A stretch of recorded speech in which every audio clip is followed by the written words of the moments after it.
Christianity was not born from truth. It was constructed from 10 of the most audacious lies ever told, and the first one begins with a myth so cunning it fooled billions for centuries, the claim that Jesus was born in Bethlehem.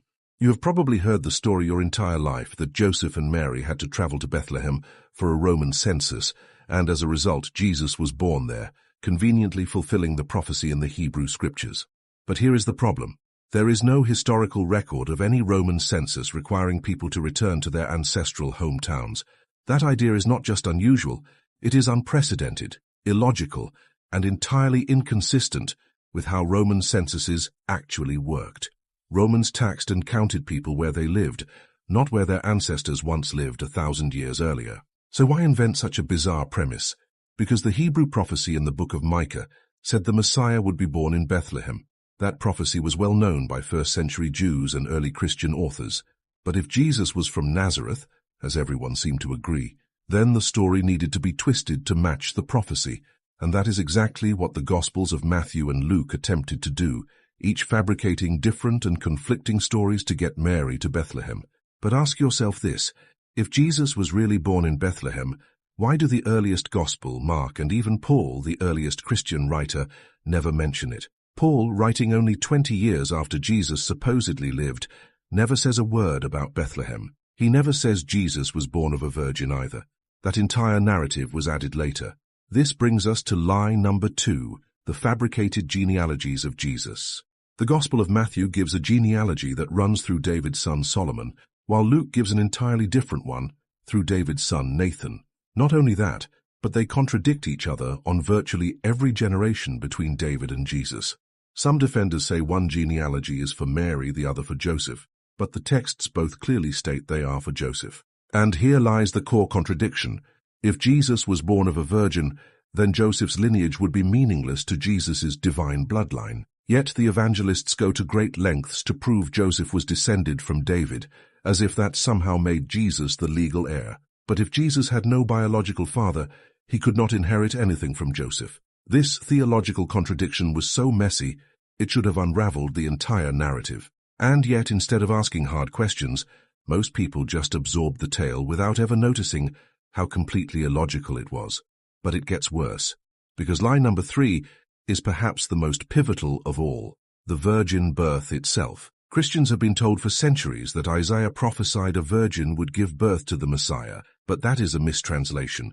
The Hebrew word used in Isaiah is alma, which simply means young woman, not virgin. When the Hebrew Bible was translated into Greek centuries later, the version called the Septuagint, the word was incorrectly translated as parthenos, which can mean virgin.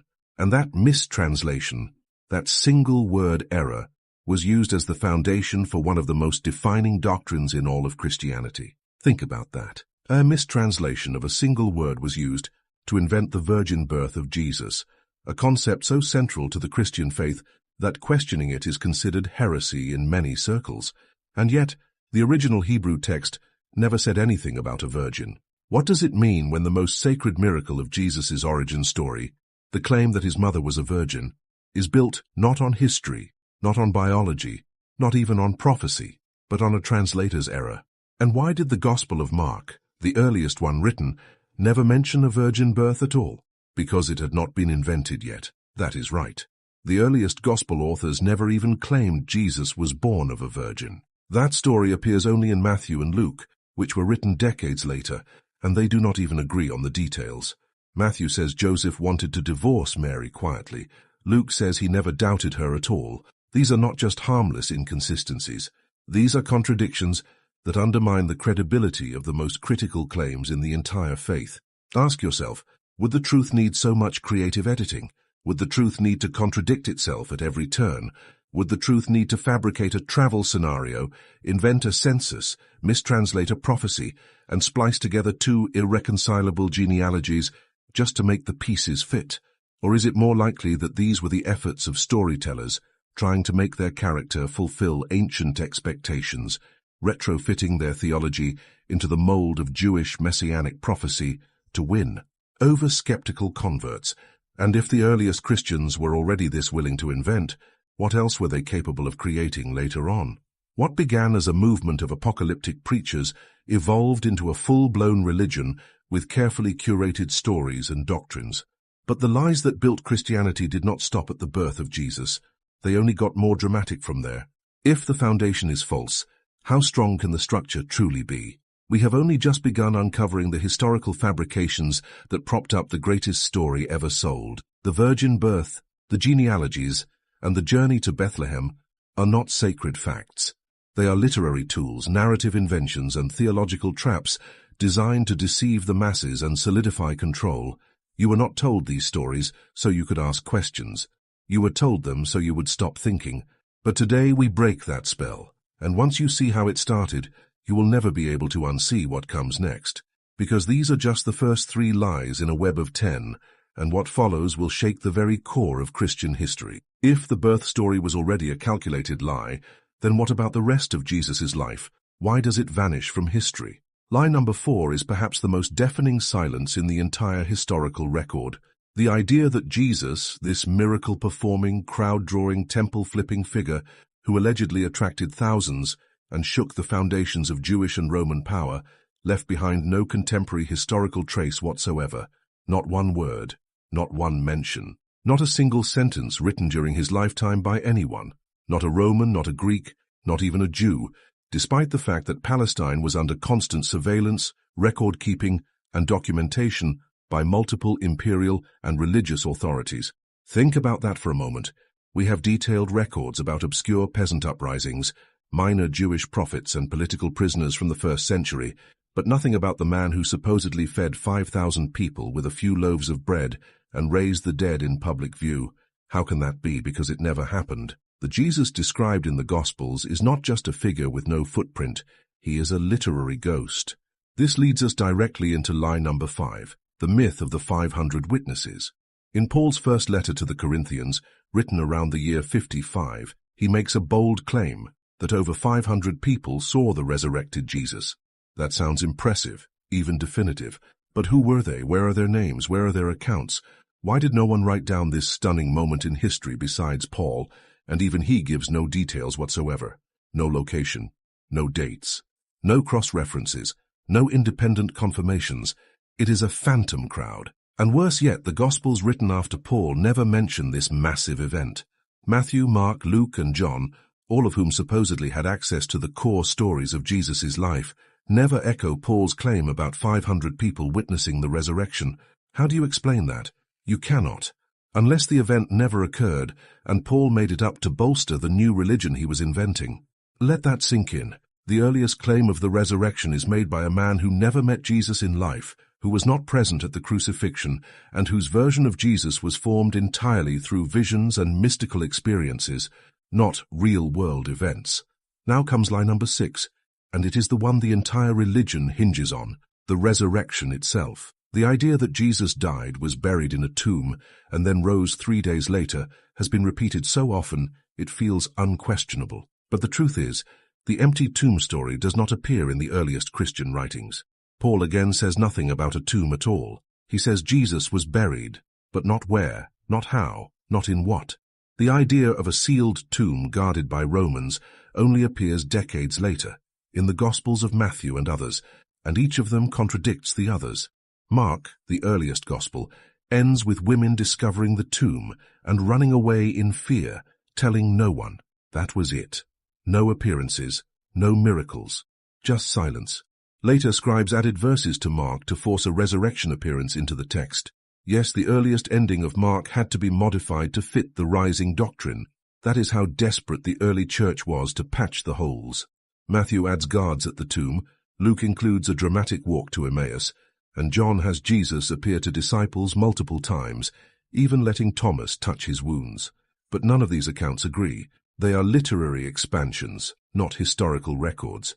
Ask yourself, why would the single most important event in Christian theology, the resurrection, not be documented in a single independent historical source? Not one Roman report, not one temple record, not one non-Christian account. Why? Because the resurrection was never a historical event.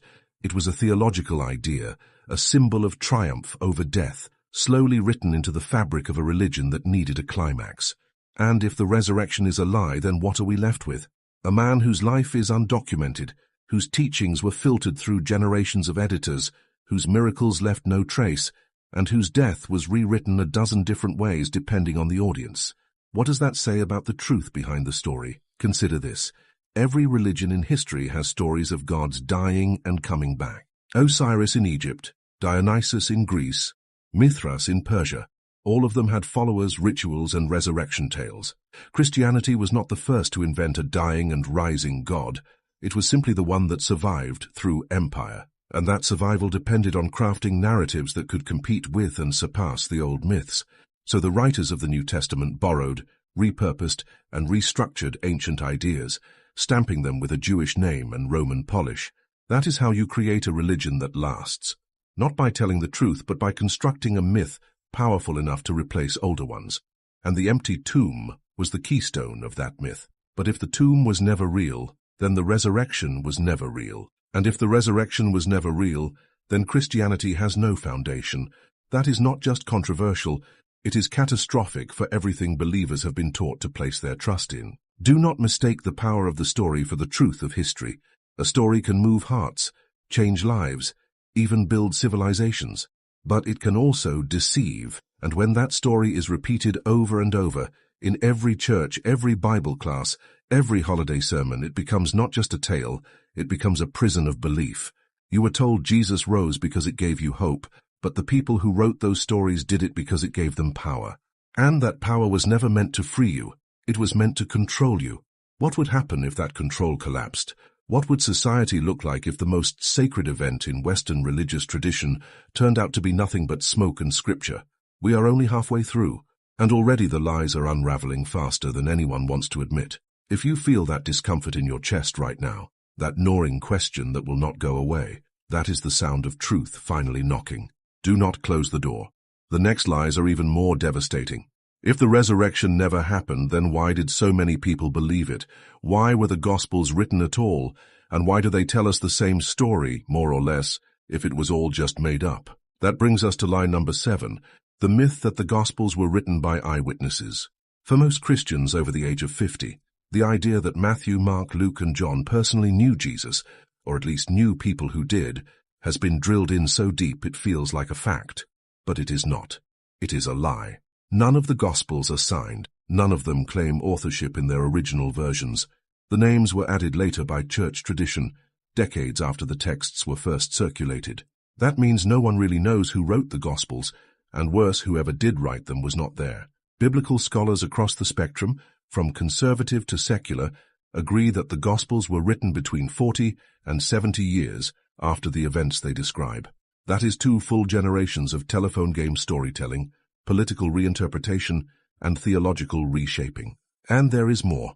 The Gospel of Mark, believed to be the first written, does not even include a full resurrection narrative in its earliest manuscripts. The original ending of Mark stops at chapter 16, verse 8, with women fleeing the empty tomb and telling no one what they saw. No risen Jesus, no appearances, no instructions. That was the end. It was only later scribes who added the rest, splicing in resurrection scenes borrowed from the other Gospels. Does that sound like eyewitness testimony? Or does it sound like literary editing designed to align the narrative with evolving doctrine? Now consider this. If Matthew and Luke had access to Mark, as most scholars believe, why do they contradict Mark and each other so often? One says Jesus' first sermon was on a mountaintop, the other says it was on a plain. One says Jesus was born during the reign of Herod the Great, the other says during the census of Quirinius, which occurred 10 years later. One says Jesus' last words were, "Father, forgive them, for they know not what they do." Another says, my God, why have you forsaken me?" Yet another says, "It is finished." How can the most sacred moment in Christian history, Jesus' final breath, have 3 completely different versions, all allegedly remembered by faithful followers? The answer is simple. They were not remembered. They were invented, crafted, tailored to fit different audiences. Matthew writes for Jews, so he emphasizes prophecy fulfillment. Luke writes for Gentiles, so he softens Jewish law and adds more compassion. John writes last, and his Jesus sounds like a cosmic being rather than a man. The difference is not just stylistic, it is theological. Jesus evolves from a humble preacher in Mark to a God walking among men in John. That is not eyewitness memory. That is mythological inflation. And this brings us to lie number 8, the contradictions in the passion narratives. If Jesus' trial and crucifixion were real, historical events, they should be the most consistent accounts in the Bible, but they are not. Each gospel disagrees on major details. In Matthew, Judas throws the silver back and hangs himself. In Acts, written by the same author as Luke, Judas buys a field and falls headlong, spilling his intestines. In one version, the 2 thieves crucified with Jesus both mock him. In another, one repents and goes to paradise. The timeline of the crucifixion also shifts. John says Jesus was crucified the day before Passover. The others say it was on Passover itself. These are not small differences. They are timeline-altering contradictions that destroy any claim of factual reliability. Would eyewitnesses contradict each other on something as enormous as the hour their teacher died? Would they forget which day it happened? Or who was there? Or what he said with his final breath? Of course not. But anonymous authors writing decades later for different communities might very well insert their own versions of the story to make theological points. And that is exactly what we see. These are not historical records. They are religious propaganda. And once you understand that, the entire house of cards begins to collapse, because the cross was not just an execution, it was a symbol, and symbols can be reshaped, remixed, and reused to control the emotions of an audience. Ask yourself this: why does Jesus in John carry his own cross proudly, while in the others he stumbles and needs help? Why does John emphasize Jesus' divinity at the cross, while Mark focuses on his humanity and abandonment? These are not accidental discrepancies. They are deliberate rewrites, layered onto the story to match evolving dogmas. The Jesus of John is not the same as the Jesus of Mark. They are 2 different characters, shaped by different theological needs. And that should terrify anyone who ever believed these stories were inspired by the same God, because a divine truth does not need revision. A divine truth does not change shape based on who is listening. A divine truth does not contradict itself across 4 versions. But a man-made myth does, over and over again. If you are feeling the weight of these contradictions, it is because you are finally seeing what so many were never allowed to examine, that the passion story, the trial, the betrayal, the crucifixion, and even the resurrection was never preserved as a sacred record. It was rewritten, edited, and customized to keep believers loyal and afraid to ask questions. If this does not disturb you, read those chapters again, side by side. Look for the differences. Count how many timelines break. Watch how the words change, the actions shift, the characters disappear or transform. This is not how history behaves. This is how fiction grows. Each edit, each contradiction, each retelling was another layer of the lie. And beneath all of it lies a truth so dangerous, so undeniable, that churches dare not speak it. The story of Jesus was never about truth. It was about control. And now that you have seen it, you can never unsee it. If the life, death, and resurrection of Jesus were rewritten, reshaped, and riddled with contradictions, then what kept the myth alive long enough to become an empire-spanning religion? That leads us directly into lie number 9, the myth of the early Christian martyrs. You have probably heard that the earliest followers of Jesus were so convinced of his resurrection, so unwavering in their faith, that they willingly faced torture, lions, fire, and crucifixion rather than deny their beliefs. That emotional image of brave men and women dying for Christ has been used for centuries to validate the faith. After all, who would die for a lie? But that question only holds weight if the stories are true, and they are not. Most of the martyrdom narratives that circulate today were written long after the events they supposedly describe. Take the tale of Peter being crucified upside down in Rome. There is no contemporary record of this. It appears only in apocryphal texts written more than a century later. The same goes for stories of Paul's beheading, the burning of Christians as torches by Nero, or the mass executions in arenas. These are tales passed down through generations of religious storytellers, not documented historical facts. And here is the kicker. Even the earliest Christian texts show no uniform picture of persecution. In fact, some early Christian writings, like the Didache and the Letters of Ignatius, indicate that Christian communities often lived peacefully and integrated with their pagan neighbors. So why fabricate martyrdom? Because it is the most powerful tool of manipulation. If you can convince people that your movement is built on the blood of heroes, that its truth is so sacred it cost lives, then any challenge to that narrative becomes sacrilege. It turns the belief into a battlefield and doubt into treason. But no religion has ever flourished because of how many died for it. Religions flourish because of how well they serve power. And that brings us to lie number 10, the final and perhaps most sinister fabrication. The idea that Christianity spread organically through grassroots evangelism and divine favor. The truth is far darker. Christianity did not conquer the world through miracles or martyrdom. It did so through imperial force, political alliances, and calculated rebranding. The Roman Empire, once a brutal enemy of Christians, became its greatest ally, not because of a spiritual awakening, but because of a political opportunity. In the early 4th century, Emperor Constantine faced a fractured empire, teetering on collapse. Paganism was no longer unifying. The gods of Rome were too many, too weak, too divided. He needed a single symbol, a central narrative, something that could unify millions across diverse lands. Christianity, with its promise of eternal order, moral authority, and already growing network of bishops and infrastructure, offered the perfect solution. So Constantine adopted the cross, not out of faith but out of strategy. He summoned the Council of Nicaea, standardized doctrine, and paved the way for the Nicene Creed, not to preserve truth, but to end theological infighting that threatened political stability. He merged state and church, giving the bishops imperial backing, and in return receiving divine legitimacy. And from that moment on, Christianity stopped being a movement of the poor and became the tool of emperors. Pagan temples were stripped and rebuilt as churches. Heretics were hunted. Doctrinal dissidents were branded enemies of both God and Rome. The Jesus of love and peace was replaced with the Christ of conquest and empire. And for the next 1,000 years, Christianity would expand not by grace, but by sword. Every step forward was accompanied by violence, coercion, or forced conversion. From the Crusades to the Inquisition, from the forced baptisms of indigenous peoples to the burning of libraries and temples, the so-called faith of the martyrs became the machinery of oppression. And what about the texts themselves? The Bible that so many revere as the pure word of God. That too was shaped under empire. Books were chosen, others rejected.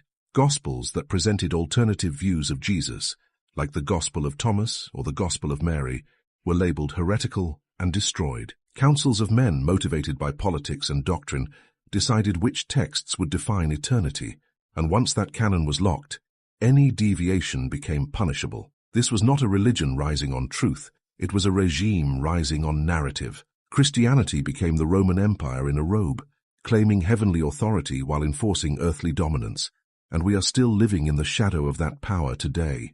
Every church built on stolen land, every cross raised above silenced traditions, every verse quoted to justify war, slavery, or discrimination, it all traces back to a time when myth was weaponized by empire. So ask yourself this: if Jesus preached humility, why did his followers build palaces of gold? If he called for peace, why did they wage holy wars?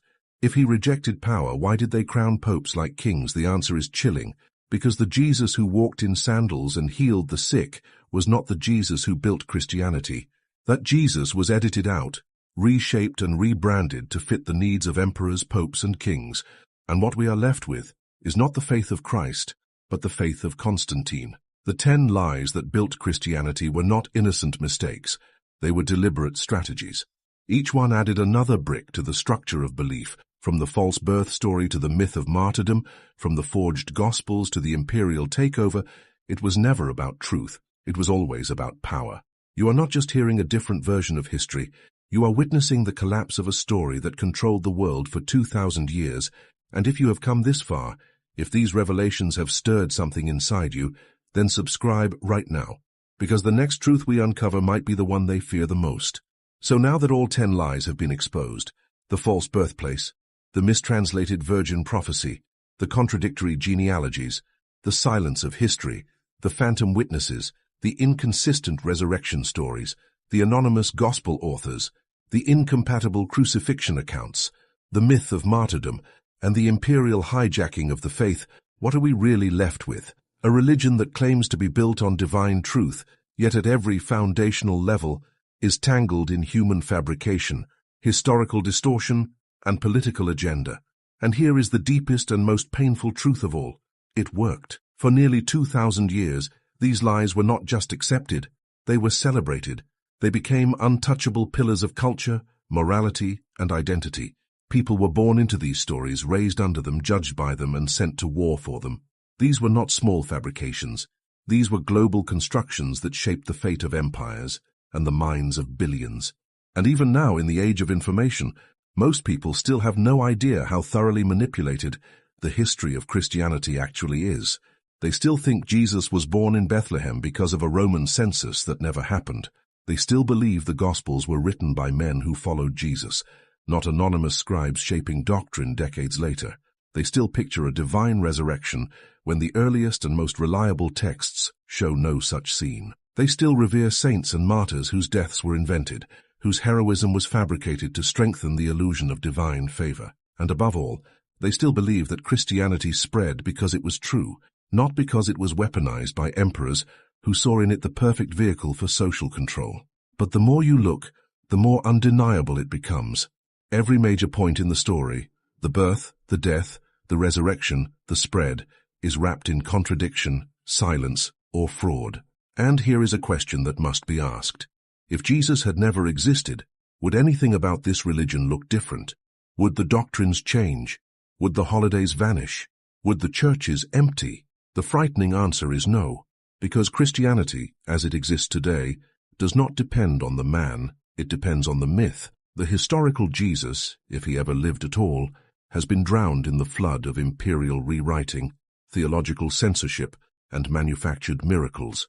The version most Christians worship today is not the peasant from Galilee. It is a construct, assembled from fragments of older religions, rewritten by political councils, and polished over centuries into something unrecognizable. And that construct has been used to justify crusades, inquisitions, colonizations, and genocides. It has been used to control sexuality, suppress science, manipulate governments, and silence dissent. That is not the legacy of a truth. That is the legacy of an empire disguised as faith. And here is the final reflection. If these 10 lies built Christianity, what does it say about the institutions still standing on them? What does it mean for the billions of people whose entire worldview is rooted in a narrative so thoroughly falsified? What does it mean for you? Maybe you feel shaken. Maybe you feel angry. Or maybe, for the first time, you feel free. Because when you tear down a lie, what you are left with is space for truth. Real truth. Not the kind that needs to be enforced by fear, dogma, or tradition. The kind that invites questions. The kind that welcomes doubt. The kind that grows. And if you have stayed with me through every one of these revelations, then you already know this is not just about Christianity. It is about power. It is about how easily people are controlled when they are handed a sacred story and told never to question it. It is about how myths become prisons, and how truth, real, raw, uncomfortable truth, is the only key that can open the door. So here is that key. Use it. Re-examine everything you were told. Look at the dates. Read the early texts. Trace the contradictions. Watch how theology was rewritten to match empire, and then decide for yourself. Do you want to keep living in the shadow of a lie, or do you want to step into the light of what is real? Because this is not the end of the story. It is the beginning of a new one where history is not owned by religion, one where you get to choose what to believe, and if you are ready to keep unmasking the greatest stories never told, then subscribe now, because this was just the first truth they hid, and there are many, many more.